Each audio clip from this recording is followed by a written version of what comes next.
Hey, this is the National Treasure, Nick Aldis, and I am recommending that you go to savewithconrad.com for all your home buying needs. Not only would I recommend Save with Conrad to friends and coworkers, I have many times already. If I know that they're house hunting, my first recommendation to them always is get in touch with Conrad. His team are the real deal, and they will be straight up with you and do everything they can to get you in that house. NMLS number 65084, equal housing lender. Woo! At savewithconrad.com.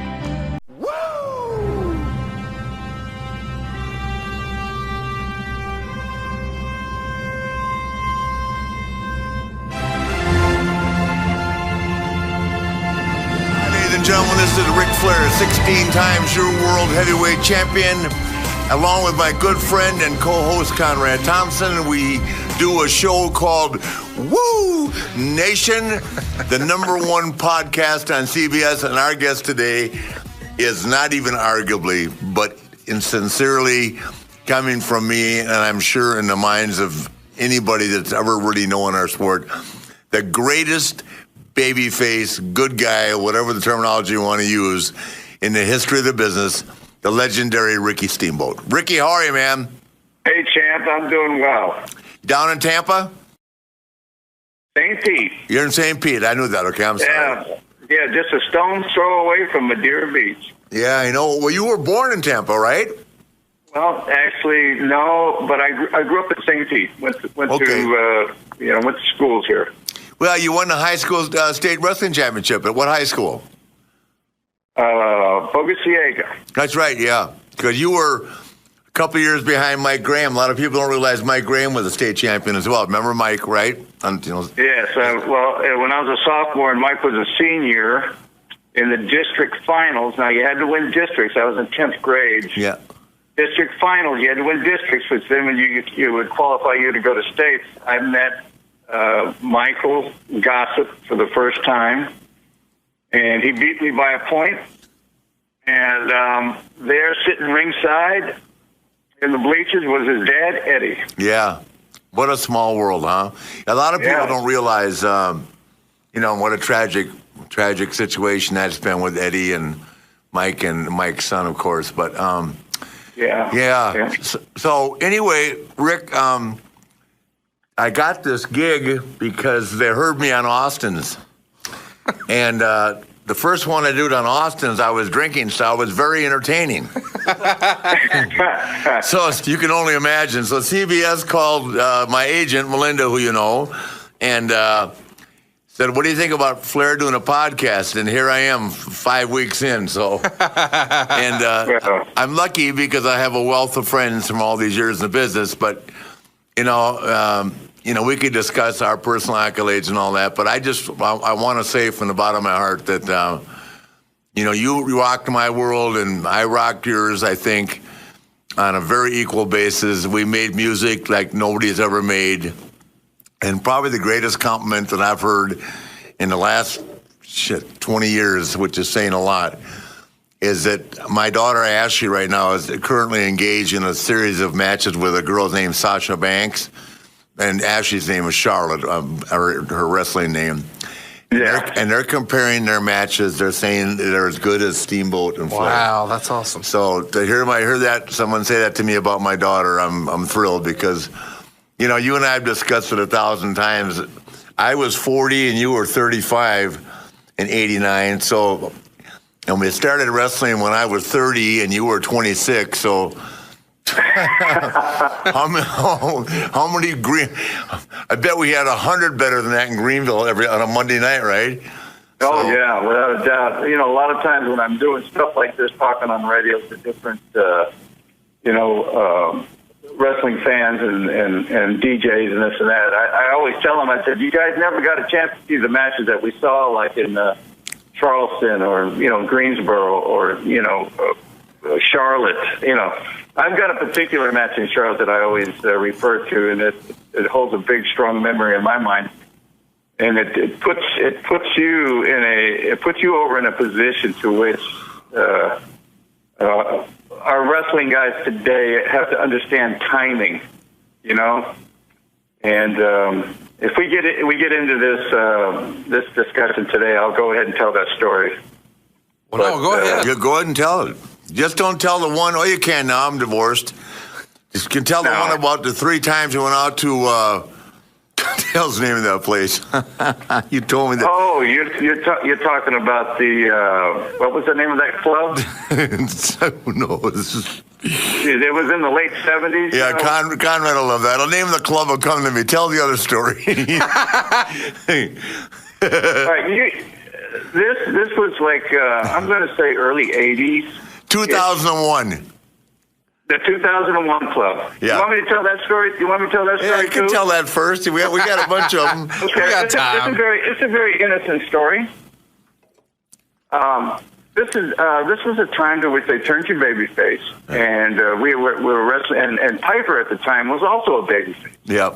So you, myself, and Piper were all babyfaces, and there was a time in Charlotte to which we have Piper, my partner. Then 2 weeks later, they wrestled in Charlotte at that time it was called Independence Arena. Now it's Bojangles, and you were my partner. And that created a lot of interest. But on the first time after the show, we would go down to the 2001 club. Me, you, Piper.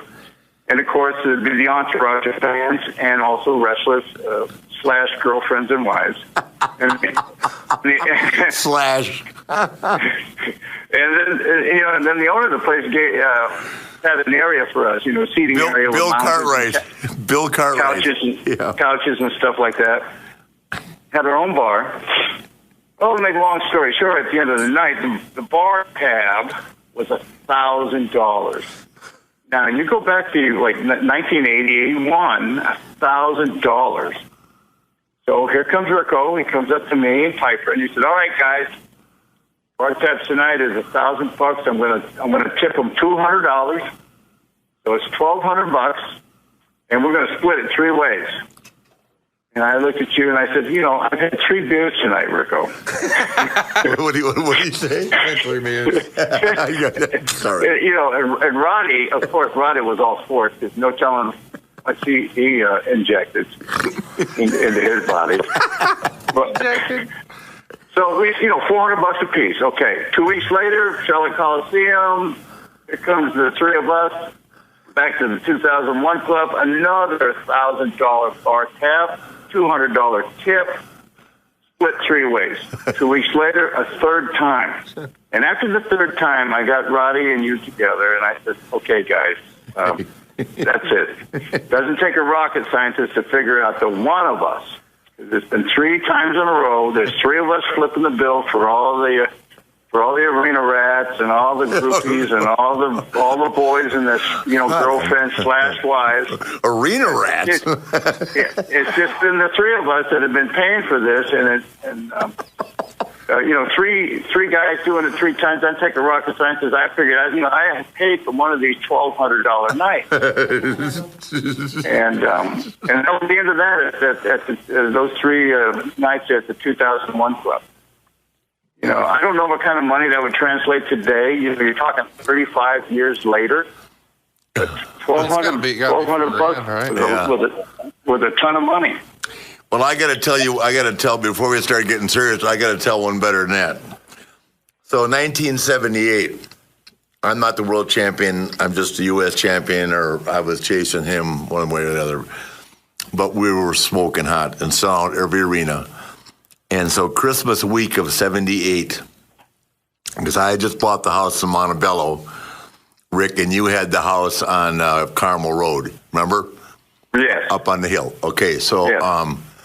God, you got a good memory. Yeah, well, I stayed there during my first divorce, if you remember correctly. Your place. Midnight. I shared the Cool Whip with you on top of the hill. You know what you showed up with?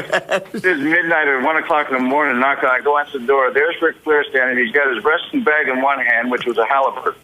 And in the other hand, he's got about 3 or 4 of his $5,000 robes. That's all I got now. Listen, Rick, so... Anyway, and so Rick and I go to the office, And they hand me, and we wrestled Christmas week, okay, which was the biggest week for us.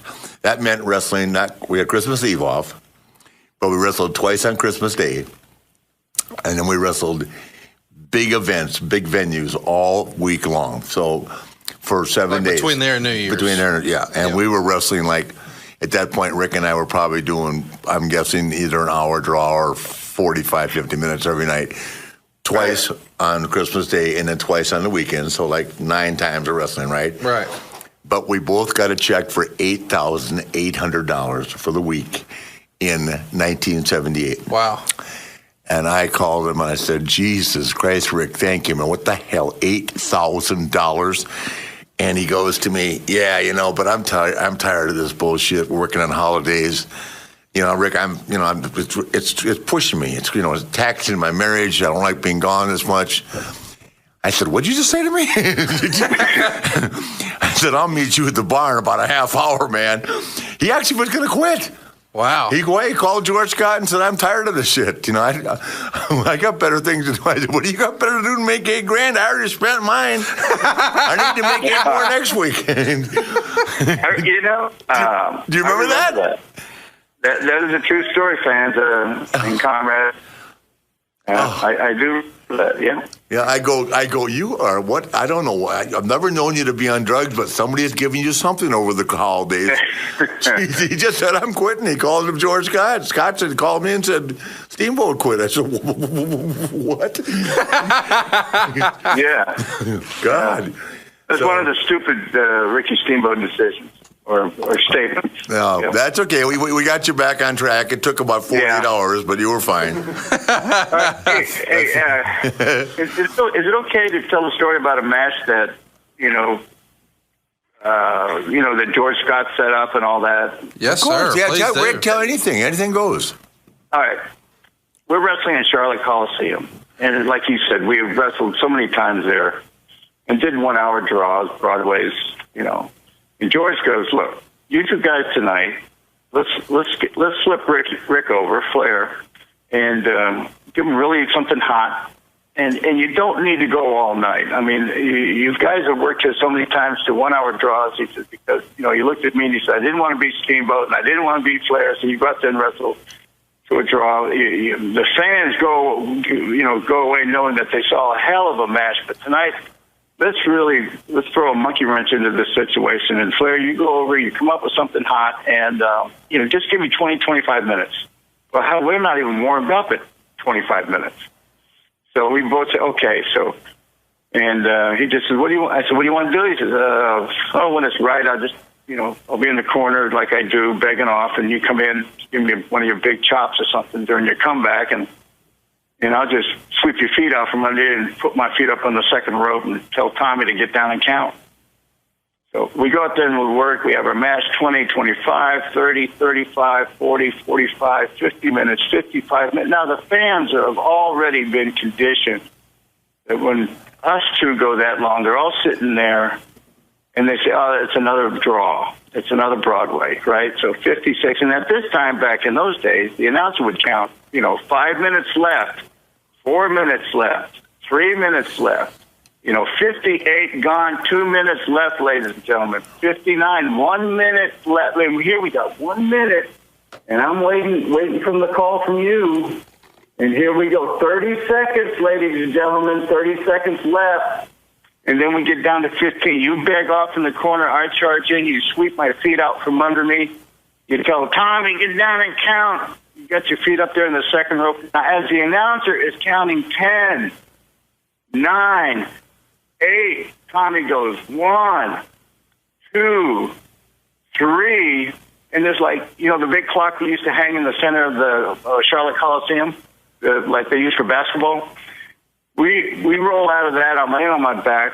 I'm sucking air through my asshole by this time. I'm blowed up. And you look over at me and you go, we got him, kid. Because when he did the 1, 2, 3, there was about a 3-second silence. Coliseum, sold out. And then here it comes. Here comes the roar, and the stuff's flying, and you take off, and you're running back to the heel locker room. and they're throwing stuff at you and everything like that. What a moment. This is what I was saying early on when you and I, when we first hooked up today, and I said, Ric Flair and his timing. How much closer could you have got to that where you did a screw finish on me when there was like 4 seconds left on the clock? Well, as an FYI, you're the only person in the business except Shawn Michaels that I could probably have ever done that with. Well, thank you very much, but that, he's the only guy. And of the 1,000 times that we worked with each other, that match just sticks out in my head, and something I'll never forget. I don't know if any of the boys today could ever duplicate something like that, but that was all on your shoulders. That was your call. That was your timing. You had to watch me and do your stuff, and at the same time listen for the announcer making his call, and it was a tremendous moment. Yeah, well, it's one of those moments that never was filmed, never taped, just a house show, something like that. God, what a thing it would be to put on a DVD and play back, a moment. Yeah, you know what's wrong with that, Rick? You know what happened when, which a lot of people, I don't even know if Conrad knows that, when Crockett went bankrupt and they had to sell to Turner. Yeah. Prior to going bankrupt, the last year, they dubbed old tapes. So all those matches back then, like in the 70s with you and me and Wahoo and Mulligan and you and Jay and Slaughter and Canoodle and all those. Well, those were in the 80s, I guess. But anything from the 70s, unless it was a YouTube deal or something like that, all that stuff that they were dubbing over. Yeah. All the stuff with me and Mulligan where he tore up my robe and all that thing, remember? And then the time... he wore it too, right? Beg pardon? He put it on and wore it. He wore it, yeah. It was my peacock robe, yeah, because I stomped on the hat that Wiggle and Jennings gave him. It was a great angle. They put the pantyhose up everywhere, but the best angle in the history of the business, I'll still say it is, was the one when you and me, where I wore the lime green thong. Yeah, with Ernie Ladd's workout socks in the front for the cushion and for the look, and you tore off all my clothes. Yeah, and I couldn't get the tie off. Yeah, I know. Not turning the tie. So you're standing there with a tie, lime green undies, and knee socks up to your knees. Yeah, exactly. This is like 78-ish. No, 77 when you first came, because they had me beat your ass the first time, and we went around, and there was nobody there. The next week, you stripped me naked, and we sold out everything. Yeah, you rubbed my face in the concrete, and then I had to go backstage and let Harley Race sandpaper my face. I know. Oh, God. wow. We got to hear that story. I'm sorry about that. I had a discoloration on over. He sandpapered me so much that he took the eyebrow off of one side. And I had a burned discoloration. I looked like Spot the dog. Yeah, it was terrible. And 6 months later, I'd walk into a 7-Eleven or something, and the cashier, in the Carolinas, they all watch wrestling there, Mid-Atlantic, and he says, "Oh my God, that was real." Yeah, that was real. That happened 6 months ago, and your face is still disfigured. Yeah, well, Harley, it's funny because we're up the stairs in the old WRL locker room, and Harley tells David Crockett, he said, "Get some sandpaper." That is right. He told David Crockett. And Crockett. David brings back what they call the variety pack. Yeah, I'd never seen this. There's about 10 sheets, and the top one is just like very, very fine. Yeah. And Harley reaches down and pulls out the bottom sheet, and it looks like there's granite rocks. Yeah. On this piece of sandpaper. He gets a couple of boys to hold me down my arms, and he said, "This is going to hurt, kid." And he starts sandpapering my face. No, worse than that, Rick. First, he folded it, and he cut you with it. Then he sandpapered to the cuts. Right. He put 5 slits. I mean, with the sandpaper, put 5 slits in Rick's under his eye, and then he sandpapered it. It was brutal. I mean, it was brutal. And then. What was this, like 82? When was this? No, 77, 78. Harley was the world champion. I mean, and then what really was brutal is they put methylate on top of it. Oh, steamer was screaming like a God, he was mad. Oh, yeah. No, the methylate had to hurt the worst, like pouring alcohol on it. Wow. Yeah, but he literally had it for a year. You remember the one-shot hard way? Yeah. Yeah. That's when you hit me, right? We're outside of the ring. Was that Harley hitting you? We're outside of the ring, and we're sitting on the cement floor, and you're standing behind me, and you take my chin, and you tilt it back, and you go, like, sorry, kid. And we won hard way, and here it came to make my eyes swell up. Yeah. Shut and swell. Yeah. I wasn't very good at that either.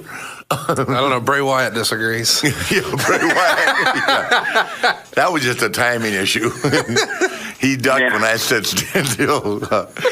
Oh, God. Well, those are amazing days. I mean, it's so funny because, here we are. I bought this house that was ahead of its time in Montebello, which is a really nice area in Charlotte, and Rick would come over, and back then he would hold Megan. Remember the pit in that house, Rick? Oh, yeah, and by the Megan fireplace. would sit in your lap. I mean, it was amazing. And Harley would be there. Everybody before we went up to either Thanksgiving or Christmas for Greensboro, Right. And those are the big shows.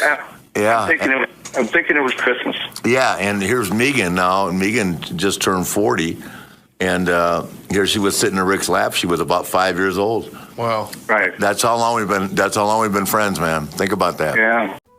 Man, oh man, do I love talking about Henson Shaving. I absolutely love this razor. It's the best shave of my life, and it's also cheaper than what I've been doing. I had a shave earlier today. My barber actually uses a Henson razor now. I showed her, and she could not believe the difference. Seriously, this is the best razor we've ever used. That's why you got to meet Henson Shaving.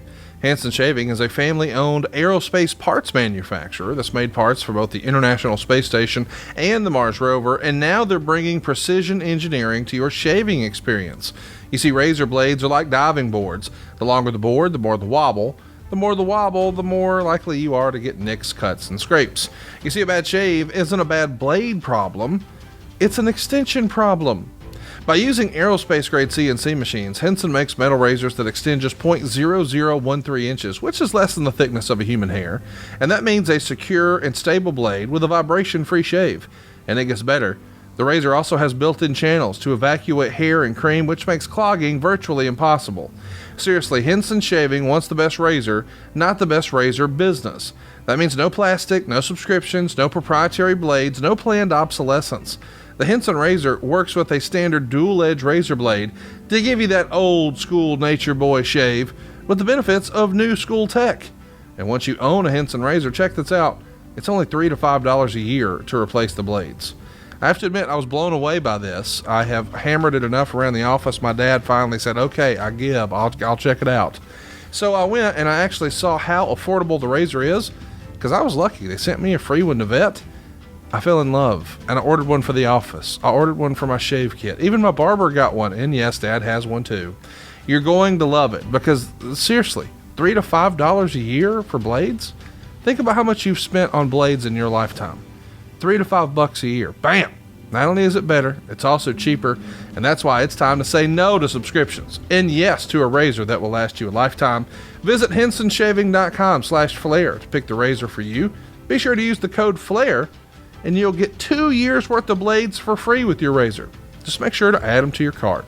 That's 100 free blades when you head to HensonShaving.com/Flair and use the promo code FLAIR.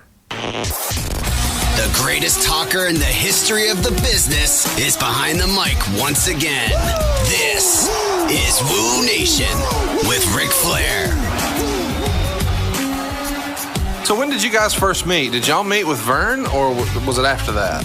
No, what happened was, and I'll tell the story because the guy's name, if I don't do if I don't hear it, if I don't use the name, I'll forget it. I went to Atlanta TV, and he had just come to Atlanta from Minneapolis. Okay. Richard Blood. So I see him, and I go, holy shit. I come back and tell Crockett, I said, there's a guy down there that'll be unbelievable. And so, and Crockett goes, what's his name? I said, Richard Blood. I said, but, you know, he could go with Sam Steamboat's kid. We could do something right. And what happened is Crockett called Barnett, oh, my boy.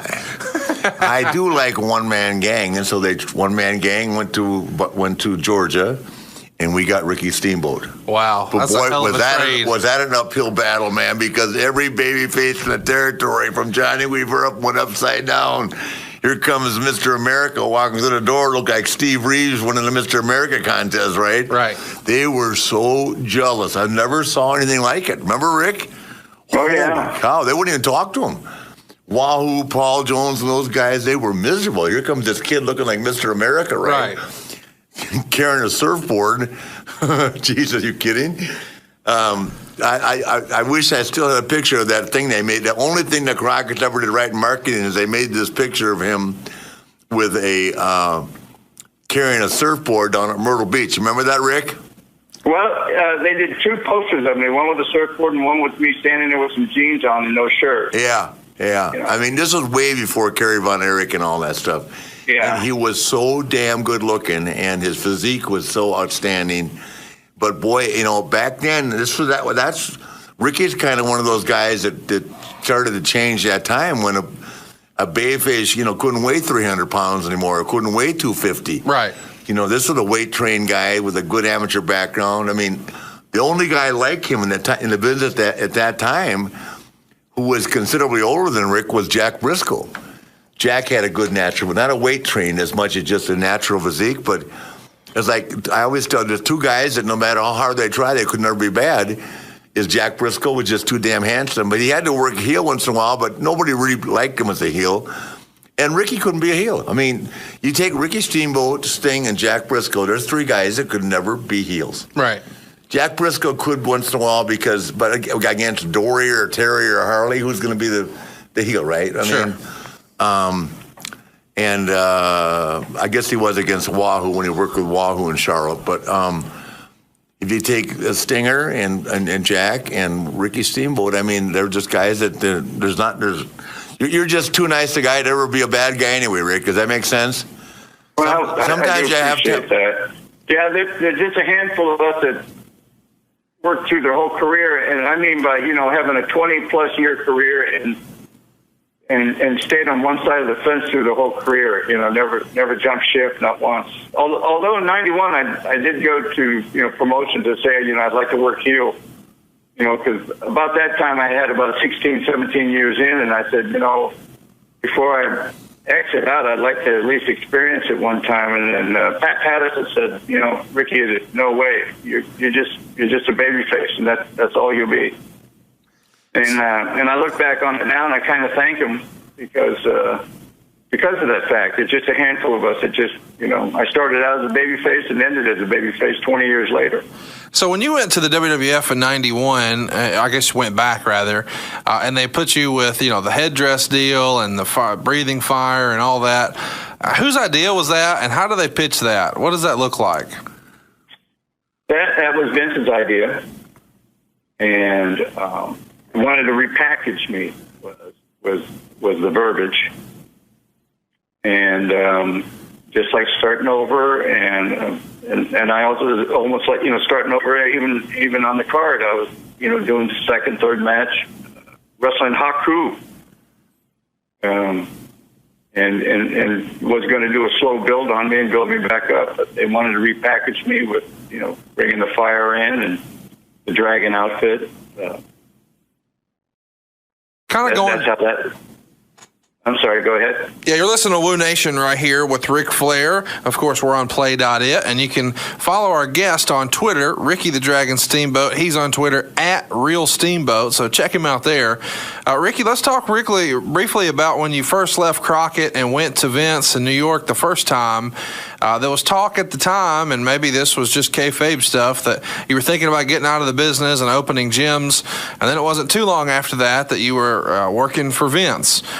What happened there, and what was the reason for the departure from the Crockett's? Well, you know, this is what happened. I came to the Carolinas in '77. This was late '84. Been there for 7 years, working as a babyface. George had left, and I had went to the WWF at that time to work alongside with Vince as the booker. And Dusty came in to book. Now, Dusty's got a great mind on his shoulders, but it's kind of hard to deal with a guy that was still working and also the guy with the pencil, right? The booker. And he put Tully Blanchard and I together. And at that time, Tully was the TV champion. And in the Mid-Atlantic area, even though it was a main event match, and all main event matches were 60 minutes, the TV championship was on the line for the first 15. And that was because, that would be the time limit on television. So he put me and Tully together, Dusty did, and we wrestled all North and South Carolinas and, up into Virginias. And I'd go over, like in 17. He'd go home with the championship, and I'd win the match. So we did that. Then we got back on TV, and Crockett, extended the time limit from 15 to 20 or 25 or something. So we went all the way around the territory and did that. And I could never win the championship from him. And after a couple of tours, Dusty booked himself with Tully and Greensboro and 15-minute time limit, went out there and beat him in 12 minutes. Wow. And became the champion. So I saw the writing on the wall, kind of, sort of, at the time, to which all I did was just make Tully look good. Tully's a hell of a worker, too. And but just using me as at that time, the Mid-Atlantic's top babyface. And then he brought Nikita Koloff, and we did a thing on TV, to which I had a match, went over, and I was walking back to the locker room. I turned around, and Nikita came flying down the aisle, to which I knew, and, his clothesline was called the Russian sickle. Well, when he hit me from behind, I thought my head was out there in the upper bleachers somewhere. Yeah. And I kind of saw there that I was going to work with Nikita and end up putting him over, and just for Dusty to pencil himself in and work with Nikita. And, of course, that would be, Dusty Rhodes, the American Dream, USA against the Russia. So I gave a call to George, and we started talking. The next thing you know, they flew me up, and I started working for the WWE at the time. And I got to give thanks to Dusty for that, because then my career took off in a different direction, but I think it bumped up another level because I started working for them. Yeah, and I'm not saying this with any malice, but I had to work with Nikita a lot. That was a handful, man. Especially when he just was, I know. He was green, right? Yeah, the Russian sickle. He just, in all fairness, his real name being Scott Simpson, is that he lived that gimmick better than anybody I've ever seen in the history of the business. Oh yeah, he even changed his legal name. Yeah, but he never talked. I mean, he did a real good job, but he's just one of those guys that really never he never really had a clue in the ring. Does that make sense? Yeah, the finer points, the finesse. He didn't have to, right? Because he was a gimmick, and the people believed it, and he drew money, and it's what. But I know what Ricky's saying about knocking your head off your shoulders. Because he never loosened up. He never, I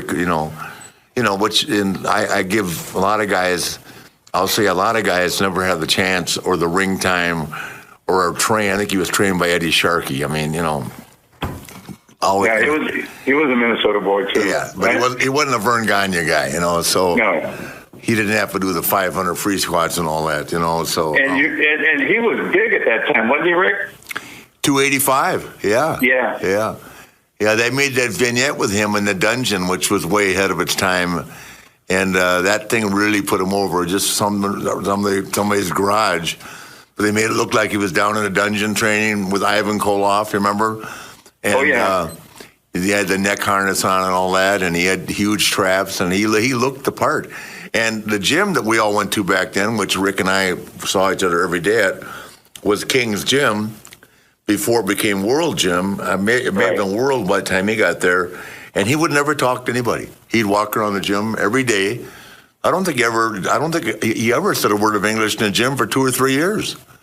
No, and if you did have to talk, it'd always be in that Russian accent. Yeah, I mean, he would just make a noise, because he couldn't speak Russian, obviously, but yeah, but he had a funny career. He didn't hang around that long, and then tried to come back. I can remember we tried to get him to come to Atlanta, and he came down and said, "I just don't want to do it." So, but he made his money. I guess he's doing okay. Yeah, I think he's involved in ministry now and stuff like that. He is, yes, sir.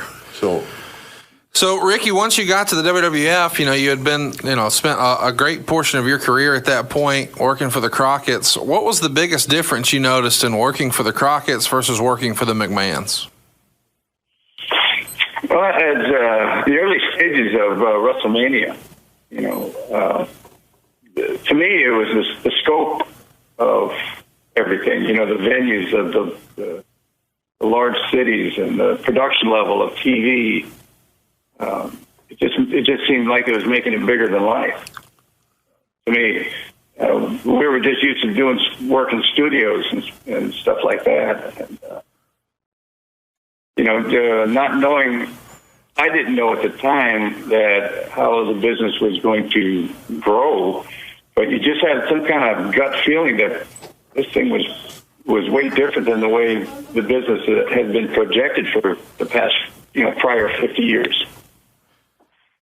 And one of the big ways, that Vince really took the company national when we're talking about bigger television products was, of course, Saturday night's main event. And you famously had a match, an angle with Jake the Snake Roberts there. And, Rick, I don't know, did you know about the DDT on the floor?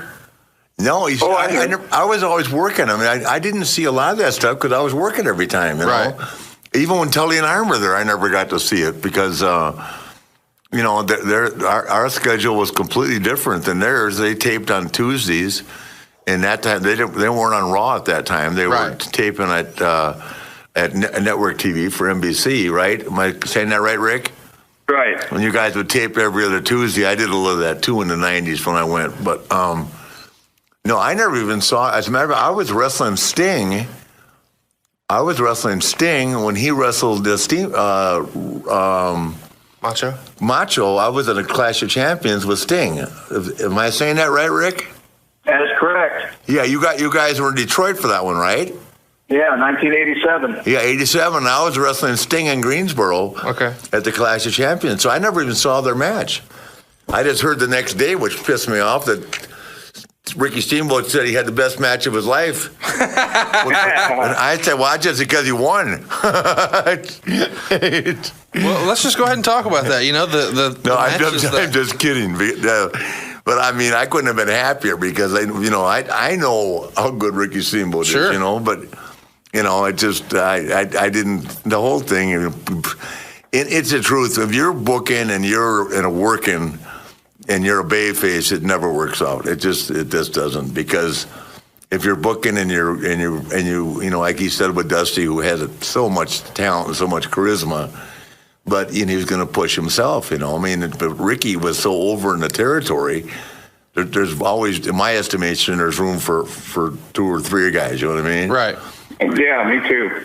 Yeah, but what happens is they come and they want to get their own guys they're familiar with and all that, and Magnum kind of took over Rick's spot, what I mean? And Magnum was going to be the next guy and probably would have been the champion had it not been for the terrible car wreck, that he was in. I think they were pushing Magnum to be the next world champion. So I agree, Rick. I heard they were grooming him for that NWA spot. Yeah, no, I'm sure they were, because I was working with him all the time and putting him over, and he was a great guy, a great kid too. I mean, I was in Birmingham, Alabama, when someone called me and told me about the car wreck, and I just. He was a Virginia Beach kid, right? Yes, he's up there. And I mean, he actually wrestled in college for a little bit up at Old Dominion, and then but Jesus, not to change the subject from ours, but you and I know how hard it was with Vern, but when Gene and Ole,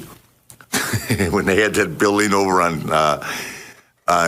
Fairview, where the Crockett's, where we used with the big building when they bought later on. Remember, Rick? Yeah. And God, they brought Terry Allen down for to break him in, and Buzz Sawyer was there. Oh my God, they beat up Terry Allen so bad. Buzz Sawyer was tough. Yeah. And it was Ole, Gene, and Buzz Sawyer. They beat up their hands so bad. I saw them. We walk out of the parking lot. You said they beat up their hands so bad on him? They what? You said they beat up their hands so bad? They beat bad? him up so bad. Okay, I thought you were they hurt their hands on him. No. Like, wow, okay, that's another thing. Gene Anderson was a sadistic son of a bitch boy. And Ole was kind of a bully, and they just, they stretched these guys and, beat the crap out of them.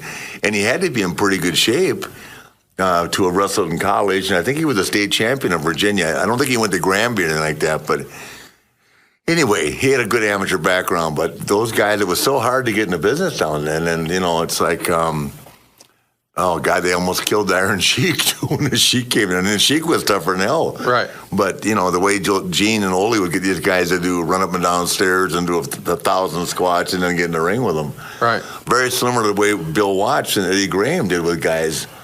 They loved to, beat up guys. That's one of the reasons I've always admired Jack Briscoe. Briscoe would never go down to the sportatorium. You know these stories, Rick. And stretch, and he had Bob Roop would beat the crap out of these guys, and Jack would never do it, either with Jerry, because they'd beat a guy that was already exhausted. You know what I mean? But Ole and Gene was so poor. I said, "Hang in there, kid. You'll be okay. It'll get better." I said, "If you hang in there for a couple times, you'll be fine." You think about that happening back in the day, in the 70s. You think about how many good talent might have come out if they didn't quit because of getting their ass handed to them. Yeah, I don't know. I'm like you, but it's funny. After what I went through, and I quit 3 times, and thank God Vern made me come back. But after what I went through, I didn't feel bad for him. I'm sure you went through the same thing. Oh yeah. Vern was tougher than hell with us, and I had Bill. Did you have Billy Robinson too? Oh, he'd come down and after we, Cosgrove put us, the Sheik put us through doing 1,000 squats and 1,000 push-ups, and then here comes Robinson, and he was a bully. Oh, of course he was, but that he bloodied my nose and lip up a few times. Were you in the barn as well, right? No, we were in the basement of the building that Vern just moved his office to. Over in Excelsior, okay. Yes. Yeah, well, I was in the barn, and 30-degree weather, I was miserable.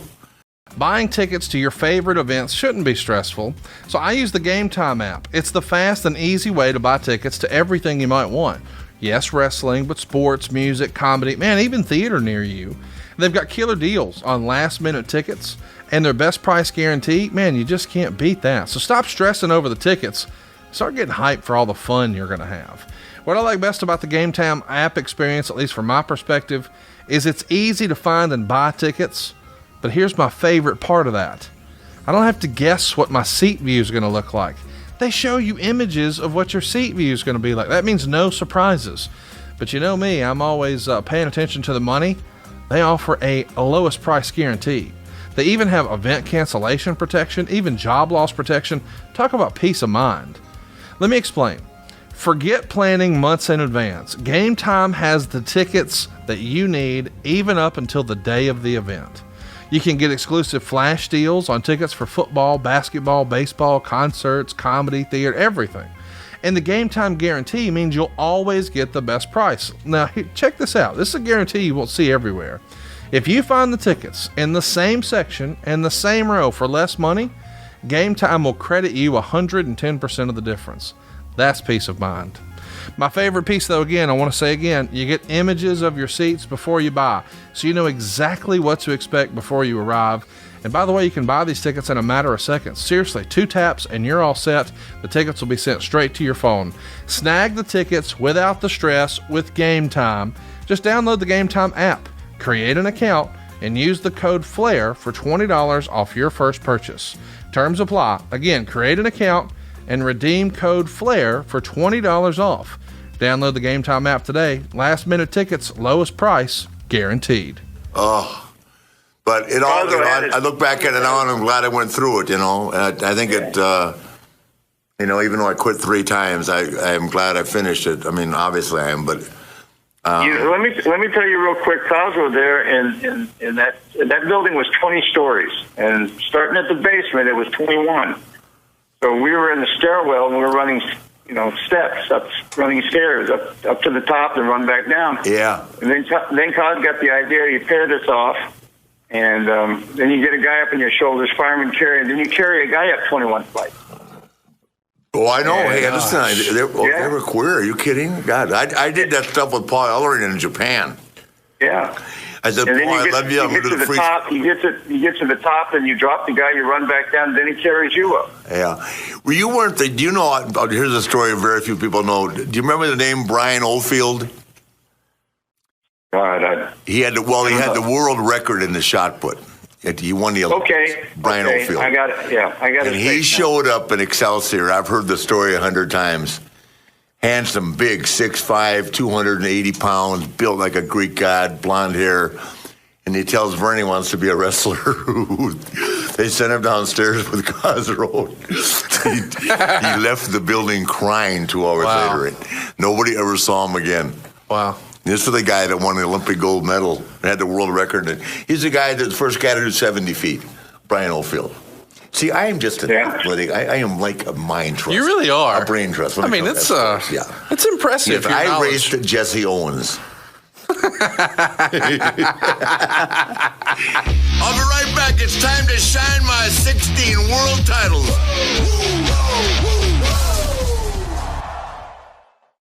There's something for every sports fan on CBSLocalSports.com. Watch live radio shows and original video programming while reading national articles from some of the best writers in the country. Visit CBSLocalSports.com today. The greatest talker in the history of the business is behind the mic once again. This is Woo Nation with Ric Flair. So one of my favorite stories about Ricky Steamboat, we could talk all day long, is the day that he did a 465-pound bench press at WRLA TV. Clean. Straight. I'm not kidding you. After wrestling me for a month, an hour every night. Wow. Yeah, because here's what we do. We do an hour. He was training for the Mr. North Carolina contest, and his competition was Jimmy Snuka, who'd been Mr. Hawaii 5 times. I'm doing all the promotion on this contest right here. So, and everybody in the territory was into it. And it was down at the auditorium next to the Ovens Auditorium. So Steamboat and I would wrestle. And I think I was staying in his house, and I think I was having another marital issue. So we'd get in the car after the town, and I would drink. He'd say, I'm going to have 3 Miller Lights, and I'm going to eat 3 McNuggets. And don't even put anything else in front of me. And that is like, you were like, if I remember correctly, help me out, Rick, 60 carbs a day. Yeah. 60 carbs a day, wrestling me an hour every night. Unbelievable. He would drink 3 Miller Lights and eat 3 chicken McNuggets. I would drink 12 to 15 Miller Lights, and even though I hated them, I would eat 20 McNuggets in a 300-mile drive. So you don't hate Miller Light. It's the chicken nuggets. No, the McNuggets, yeah. But they were better than the hard-boiled eggs and the cheap, sure. What are those things called that Macho Man was selling? Oh, yeah, Slim Jims. Slim Jim, yeah. But that's what he ate. And we'd get to his house, he'd say, here. He would hand me a bowl of Cool Whip. That was his way to go. I said, I can't live off Cool Whip. Of course, that was my dessert. No, I know, but you had your rice all prepared. I mean, this guy had it laid out. He was way ahead of his time. Right. In weighing his meals, meal preparation. Like that's what my daughter Ashley does now. When she goes somewhere, Rick, you can order prepared meals, right? Right. And she has them delivered. She spends $500 sending prepared meals out on the road with her. I go, okay, honey, it sounds like a lot, but if that's what you want to do. But I mean, she looks like it too, so she'd been rewarded with that gift. But Rick was doing that back, wrestling me for an hour every night, which was not like we didn't do what they call rest holds. He went from 230 to what, 195 for the contest? 199. 199, yeah. Wow. Yep. Frank Zane, man, he was the king of, what'd you tell me all the time? He said, I might not be that big, but I've got, what's the word? Not continuity. Pleasing to the eye. No. There's a word, though, for bodybuilders when everything is, I've got symmetry, Nate. Symmetry. Yeah. He was Frank Zane before Frank Zane, man. That's awesome. Yeah, true story. And he won the contest. And Snuka was, looked like $1 million, but Rick, his calves, everything was just symmetrical, no steroids, clean, and still bench pressing 465 pounds. Unbelievable. That's a lot. Because we had some guys in the business back then that could jack some weight. Both Bravo and Atlas could bench well over 500. Right. But I think they had a little help along the way. Well, yeah, they were. I spotted Atlas. He did 5 for 5. Huh?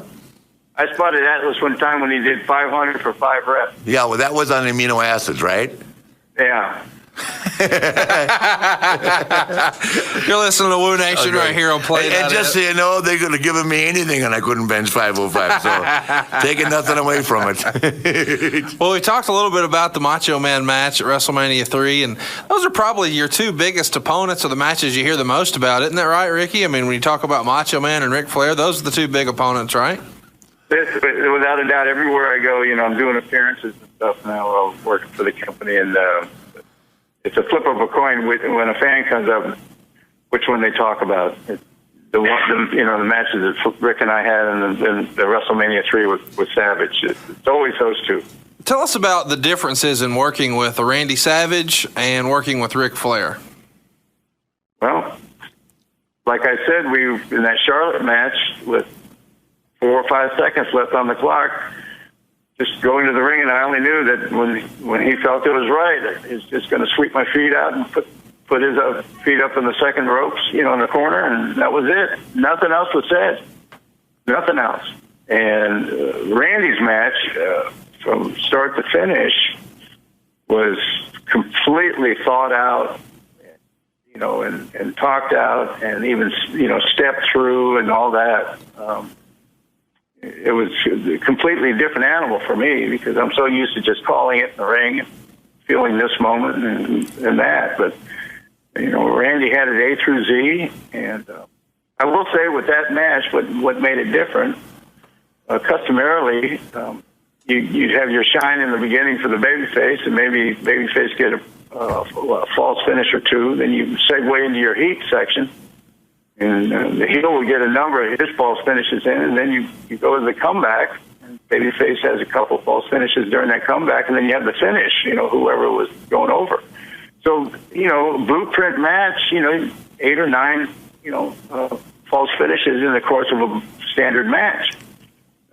We had 22 false finishes in that match. And to remember 22 false finishes, that's the part that stressed me out. I was so happy that when that match was over, just because we got all the 22 false finishes in. And it sort of, I think from that point on, everybody started taking notice about how different that was because of all that false finish. And my only, when Randy and I started that thing, I said, I think the biggest thing is let's focus on the championship, and that would be, you trying to beat me to stop me from getting it, and me trying to beat you and get it. And that's what we just started coming up with false finish after false finish. Yeah, how long was that match? Less than 17 minutes. Wow, that's a lot of false finishes. Yeah, we were false. I could have never false done finishes. that. Yeah, it seemed every 45 seconds we're false finishing one another. Yeah, I was just taking my first face bump at 17 minutes. and having you press slam me. I hadn't even taken over on you at that point yet. Yeah. And press slam you, boom, and the next thing we chop off the top, boom, and we cover, take out, grab a hold. Yeah, it was the best. God. So, Ricky, last year I remember when you started doing the upside down thing in the turnbuckle. Yeah, and you chopped me running down it. Yeah. And that the chop, you didn't know it was coming. That was right out of the blue. I just said, wow. I know. What a moment this would be. Yeah. And you take the chop and throw your feet way up in the air and flip backwards and land on the floor. And it's just, if I was going to do a dive through the ropes on you as you started the feet up and saw me coming. Yeah, because, one thing that you and I did, I think we were the first ones to do it, maybe Harley did it with Dory, I don't remember, but you have to really trust your opponent to catch him in that cross body and go over the rope backwards. Yeah. The guy you're catching, right? And I never caught Rick. Rick always caught me. Right. Because I just wasn't good at it like that. But I mean, some guys can do it. I could dive on Rick, and plus me, I was not, I wasn't Ed Rocaponte. I couldn't even jump that high. But Rick knew I would take his head, we'd land. Right. But we started doing that, and then nobody had done that I'd seen for a long time. I had not seen anybody do that. We did that, I think, in our Chi-Town match in Chicago. Yeah, for the first time, because he does not grab the rope at all. He just trusted me to tuck his head in, and the momentum takes us over. He doesn't touch the rope at all. And then he lands on top of me or next to me. Does this deal and hooks. Yeah, everybody else hooks it when you're doing it like that, but he was holding my body and trusted me to take him over. Nobody was doing it at that point. So it was, I was selling up. My back would be close to the ropes. You take off, and here you come charging, and hit me with a crossbody, and we're just freewheeling it. We're both going over the top, not grabbing nothing. We're just freewheeling it. Yeah, I mean, it was. What's so easy with him and me in the ring. And I said this about you the other day, Rick. I was telling somebody that, if it had been something to do, that Ricky Steamboat would have done a moonsault. Sure. Okay. If someone had said, Ricky, do a moonsault on the announcer table, people weren't doing that. Right. But it's not that Ricky Steamboat couldn't do it. He had no reason to. If somebody had started doing it, certainly Rick could do anything. He was that kind of an athlete. Right. But it wasn't called for then. And what we did, it was so different, as we set a pace that nobody could keep up with. I mean, we didn't, we never sat in a hold. We didn't have to, because the people didn't sit down. And our challenges on cardio. Yeah. Even though that it was never said between you and I, but I knew that there was always an underlining challenge in our matches of who could blow who up. Yeah. It was. Although the verbiage was never translated back and forth between him and I. And even the challenge would go into the weight room, because that's when the Stairmaster was popular, and we'd be side by side, and we'd crank it up to 20 and go for 30 minutes on the Stairmaster, just like crazy. Yeah, I know. The difference is you slept at night periodically. I could never get Ricky Steamboat to hang out. Isn't that funny? He and Sting found ways to avoid me at all times. No, we had those three situations at 2001 Club, and I learned then. I said, but we had spouses with us. And I'm talking about when we were on the road. You would never. Ricky Steamboat was not a party guy, and I'll tell anybody that forever. He was never out doing what I was doing. Okay, and that was just drinking and saying hi to, paying my respect to the people that bought tickets. Right. That's just part of the job. But Rick was never. You were living. You were. That was your image. Yeah.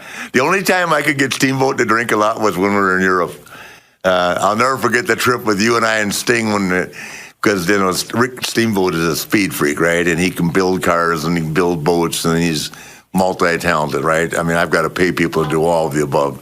And we rented a 735 BMW, and Ricky was driving at 160 miles an hour on the Autobahn. You and I and Sting, remember that?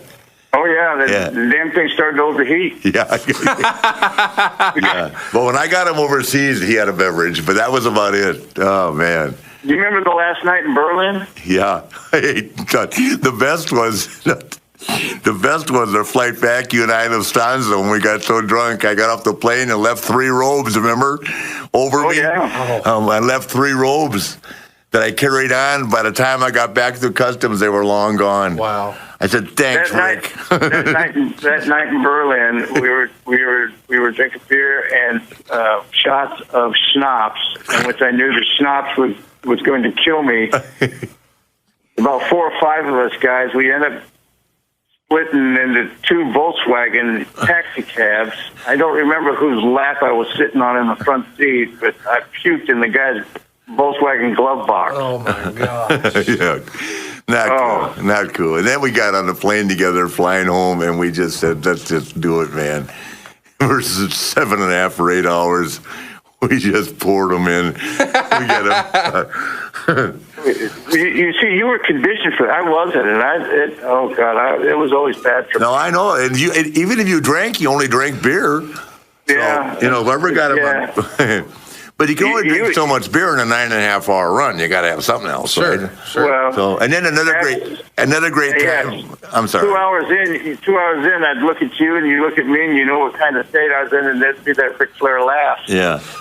hey, I got to say one thing, and before I'll let you go, and I got to run too. We got to wrap this one. But Rick, I will tell you one thing, and one of my proudest moments is they made the mistake in Japan of putting Ricky Steamboat and I on before the main event in Tokyo.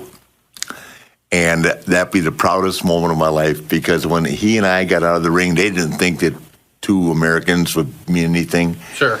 They put us on in Tokyo. We were on a whole tour together for about 2 or 3 weeks. And Right. and I was the NWA champion. And Was I this wrestled New Japan?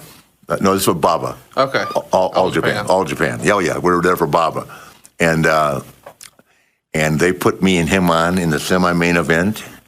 And they might as well have just closed the doors when we left the ring. Because that was Jumbo Tsuruta and somebody against da-da-da-da. Forget it. Not even close. They forgot that he does look a little Japanese. Are you kidding me? And they were dying, man. 50. Hey, Rico. Huh? Do you ever get any artwork from Tony Atlas? I have not. Well, he's a great artist, and he does everything by pencil. I didn't know that. Yes. And he doesn't do pencil with lines. Everything is done with a dot. Really? Like you take a pencil, and if you put on a clean piece of paper and put a dot on it, that's how he starts. Wow. And I'm sitting right here talking to you, and you mentioned the match that you and I had in Japan, and I'm looking at what I have hanging on my wall. It is about a 14 by 28 poster signed by Tony that is done with dots, and it's a picture of you and I in the middle of the ring fighting for a top wrist lock, and the fans in the background have all got slanted eyes. Wow. It's a shot of you and I in that match that you just talked about. Yeah. In Japan. Yeah. And I've got it hanging on my wall. Yeah. Well, they gave you and I those plaques, remember, afterwards? Yeah. They gave us these beautiful plaques, but I mean, when I heard that we were going on, what last worked for me when I heard that they didn't think we could hold our own. I thought, okay, you haven't currently got cable TV over here. See you when I see you guys. Hey, man, Rick, thank you so much for coming on the show. Well, Rick, thank you very much for having me. And I like to say it with you present, because I've said this on a number of radio shows. So when I got to the Carolinas, Flair taught me everything that I learned. He taught me about timing. He taught me when to fight back. He taught me how to work. So, I don't think I would have nearly had the leaps and bounds and the levels of expertise that I had after working with you for all those years that you were my teacher. Well, I think we learned from each other.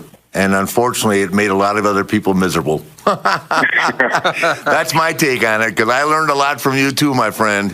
God bless you. I think the world of you, Rick, and our friendship means the world to me. Stay close, okay? Stay healthy. Okay, buddy. Thank you, Rick. Thank you so much, sir. Yeah. So, all right, man. Yeah, that was a great interview. Ricky the Dragon Steamboat. Everybody talks about the 1989 matches, and you guys got to kind of reminisce. And it's easy to tell how close you guys still are all these years later. I think the world of him, and on the money, he's just one of those guys that's just too good to be true. And how cool is it right there at the end? He kind of gave you the kudos and said you were his teacher, and then ultimately you were the guy he beat for the first world title. I mean, really cool history between the two of you. I wish I could tell you I was his teacher. We learned together, because I'd never wrestled anybody that could move around like that. I learned from WoooooWings McDaniels, who was ultimately my teacher. Even though I was in love with Dusty, I working with WoooooWings, I learned how to work, more so than learning with Dusty. A little more entertainment value than I learned from Dusty, but working at a pace and with a guy as technically gifted as Steamboat really helped, put my putting me on the map as well. Why do you think his legacy isn't bigger than what it is? When you think about guys like yourself and Shawn Michaels, you're always at the top of the list. All the pros put Ricky right there on the list too, but in the eyes of a lot of fans, maybe he's not as high. Is that because he didn't spend as much time with Vince, or? I think it's that, and he also wasn't with Vince when, as the company, I mean, if you really look at my career, it got bigger in 2001. Right. I mean, in wrestling, in people that follow the sport and wrestling minds like yourself or Dave Meltzer or Jim Ross, my best years were my 80s. Right. But the 90s and 2001 and 2008 are the years they're going to talk about the most. Because the world changed. And Rick was gone, yeah.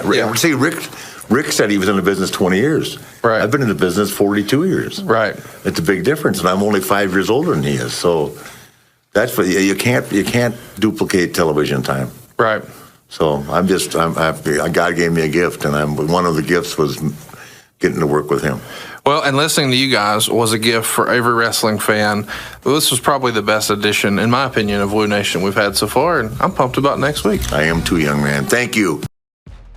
Fight Plus is the ultimate digital platform for live sports and entertainment, and they're now offering a free 7-day trial at tryfite.com.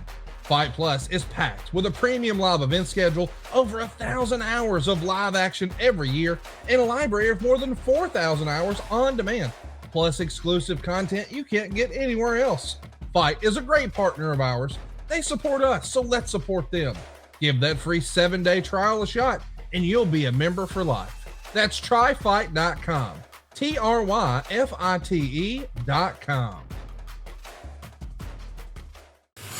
Woo! Woo! Wings, now open for delivery from Uber Eats and Postmates in these fine cities. Delicious anytime, and the perfect meal tonight while you're watching wrestling. Woo! Wings, legendary flavors, World Championship wings. Woo! For a full list of location, visit Ric Flair Wings Woo.com. Joining right in the action, Ric Flair WoooooWings. Amazing. Somebody rip me some more. More WoooooWings. Woo! Hey guys, Double J, Jeff Jarrett. Need to call a timeout real quick here. I wanted to tell your listeners what I've been telling my world listeners for a while now. It's about all the incredible things happening over on adfreeshows.com. An all-new edition of The Insiders is here, as Conrad welcomes David Zadi, the man behind so many iconic video packages WWF fans grew up on, including one that left Vince in tears. You guys, and Conrad, I swear, I walked outside the studio and Vince was sitting down on the concrete floor, crying hysterically, just saying thank you, thank you, wow, thank you. I went up to told Kevin, he says, good job, can't wait to see it.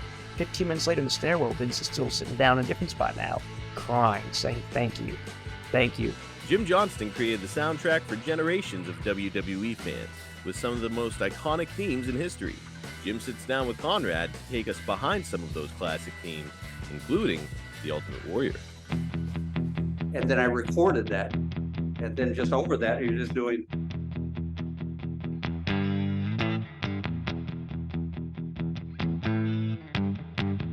You know, it's so simple, but that's what felt like him. Hey, that's just a small taste of what Ad Free Shows has waiting for you, including a brand new perk, getting to join in on the live recordings of the shows with 4 levels to choose from. See for yourself why Ad Free Shows is the best value in wrestling today. Sign up now at adfreeshows.com. That's right, sign up today at adfreeshows.com.